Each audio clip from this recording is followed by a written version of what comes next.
Лестница на небо восходящая.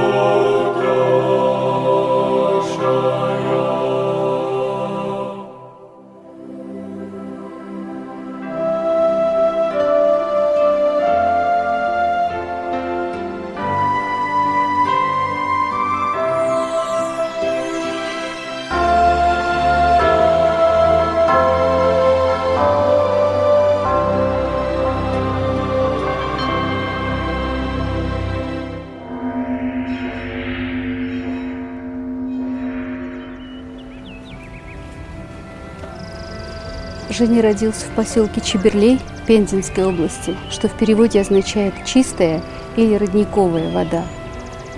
Может быть, именно поэтому он умел замечать всю красоту, созданную Богом, потому что вскормлен был вот этой вспоен водой, красивыми лесами, выращенными бабушкой.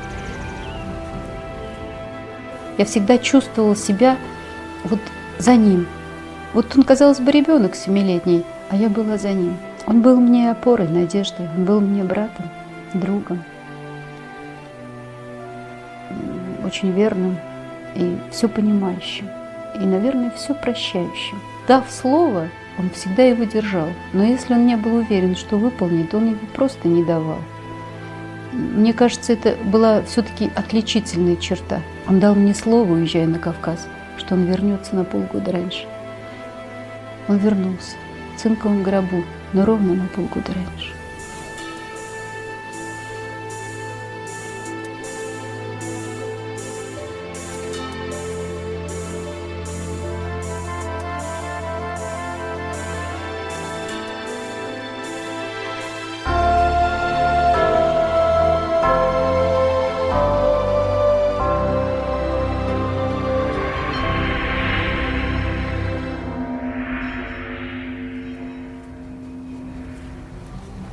21 мая 1984 года мы шли по этой тропинке.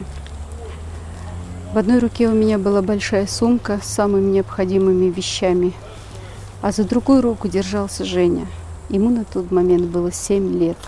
Мы переехали сюда, в Подмосковье, в поселок Курилово.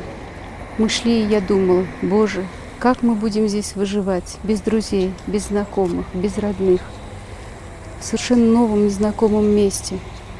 Я поделилась с этим с Женей, на что он мне очень открыто, светло улыбнулся и сказал: «Мама, мы приехали сюда не выживать, мы приехали сюда жить. Посмотри, как здесь красиво».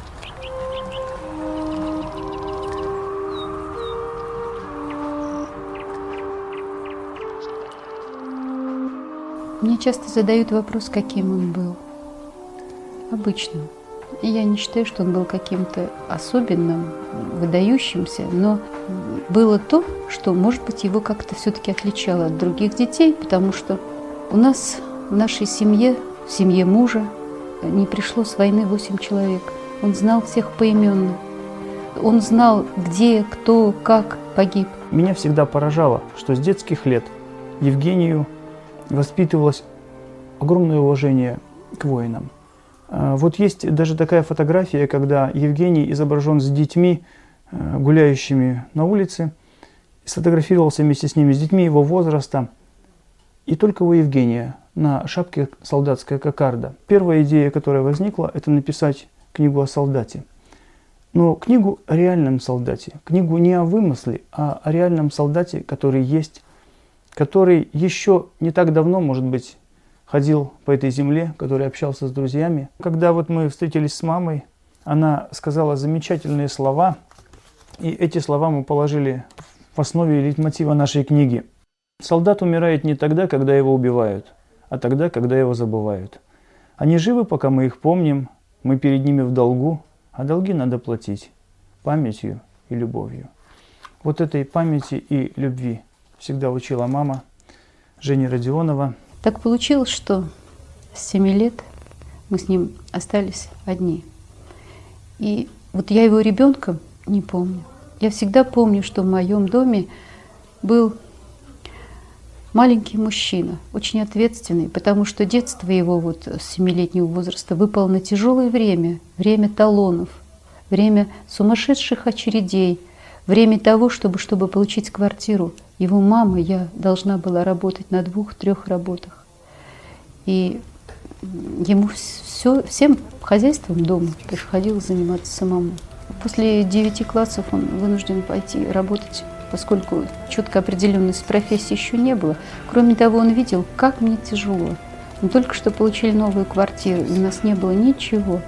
И для того, чтобы как-то вот мне помочь, не говоря каких-то громких слов, он просто пошел работать на мебельное предприятие. Дело в том, что вся наша семья связана с лесом, с деревом и с мебелью. Его отец, его дед были плотниками, столярами. Его бабушка 55 лет выращивала лес. Я работала технологом деревообработки. И он пошел по нашим стопам. Он свое плечико, хрупкое, еще мальчишеское, подставил мне, когда ему было 16 лет.